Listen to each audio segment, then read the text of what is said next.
Reema Khan, the true superstar of this country, अगर last of the stars कहा जाए तो कम नहीं होगा। From films like Bulandi till Love में Go, उनका career graph was amazing.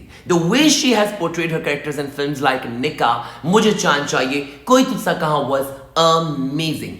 As a model, जिससे किसी ने अपनी personality को groom किया, and the way she became Lux girl, Pepsi girl was amazing. जिस तरीके से as a woman उन्होंने खुद को transform किया, she became an iconic mother and wife. Amazing, हर लिहाज से रीमा एक true superstar, legend, iconic, exemplary figure इस मुल्क का है। और ये जितनी लॉट भी थी 90s की और अर्ली 2000s की, जिन्होंने उस वक्त की डिक्लाइनिंग इंडस्ट्री में काम करके इतना नाम बनाया, रीमा, मीरा, रेशम, जारा शेख, सना, वीना मलिक, नूर, साइमा, शान, मुइम, Rana, Babar Ali, they all were film star, true film stars, जो फिल्म स्टार्स लगते थे। और आज कई सालों बाद लोग इनको लेजेंड्स मानते हैं, लेकिन अनफॉर्चुनेटली उनके लिए वैसे कैरेक्टर्स नहीं लिखे जाते, वैसा काम नहीं लिखा जाता कि इनको और एग्जाम्पल बना के दुनिया के सामने पेश किया जाए। जस्ट इमेजिन, अगर आप रीमा और शान को पेयर अप करें, किसी प्लेन में वो जा रहे हैं, उनकी एक लव स्टोरी दिखाएं बाहर मुल्क कंट्री में, लोग कितना पसंद करेंगे, मगर ऐसा होता नहीं है। और जो रही सही कसर है वो 90s के जो लॉलीवुड इंडस्ट्री के बुड्ढे बाबे हैं वो पूरी कर देते हैं, एक चाची मामी फुप्पियों वाला एटीट्यूड करके। उस टाइम भी उन्होंने हसद करके, नेगेटिव अप्रोच करके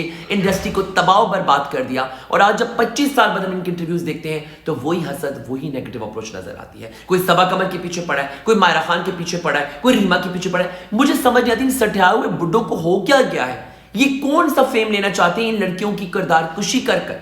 और अगर कोई कहीं से भी आया है, चाहे वो गवाल मंडी से आया, बकरा मंडी से आया, हीरा मंडी से, हमें उससे क्या लेना देना भाई, हमें उसके काम से लेना देना है। डॉक्टर, एक्टर, इंजीनियर, एक्टर्स, उनके काम को देखा जाता है। वो एक pride of performance winner actress है, वो एक सिविल अवार्ड विनर एक्ट्रेस है, वो कितने कितने बड़े बड़े ब्रांड्स की एम्बेसडर है। और आप उसकी पैदा कहां हुई और फलानी जगह से ब्लिंक करती थी, we have nothing to do with it. Doctor एक मरले के घर में रहता है, 10 मरले के घर में रहता है, लोगों को उसके स्किल्स से लेना देना है, उसके बैकग्राउंड से लेना देना नहीं है।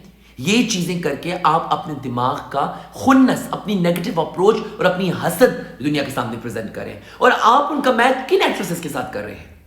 She was an A listed. जिन एक्ट्रेसेस का नाम आप ले रहे हैं वो अच्छी डांसर जरूर थी, थिएटर में उन्होंने नाम जरूर बनाया, मगर फिल्म इंडस्ट्री में वो A-क्लास एक्ट्रेस नहीं थी, वो B-लिस्टेड, C-लिस्टर्स थी। ये तो बिल्कुल ऐसे जैसे आप ममता कुलकर्णी का मैच माधुरी दीक्षित से करना शुरू कर दें। Reema is a Madhuri Dixit of this country, Reema is a Kate Winslet of this country, और इस बात से सब अग्री करेंगे। I am so disappointed. जब लेजेंड ऑफ मौला चटाई मुझे लगा यार this writer has got an amazing work, एक बेंचमार्क है, मगर ये हरकत करके आपने साबित कर दिया कि आज भी आप लोगों की जो अप्रोच है वो नेगेटिव है। कराची की इंडस्ट्री क्यों फ्लरिश कर रही है, ड्रामा इंडस्ट्री क्यों फ्लरिश कर रही है, म्यूजिक इंडस्ट्री क्यों फ्लरिश कर रही है? क्योंकि ये लोग एजुकेटेड है, प्रोफेशनल है, इनकी अप्रोच टूवर्ड वर्क जो है वो पॉजिटिव है, प्रोफेशनल। लेकिन आप लोग वही हसद, वही नेगेटिव अप्रोच रखते हैं।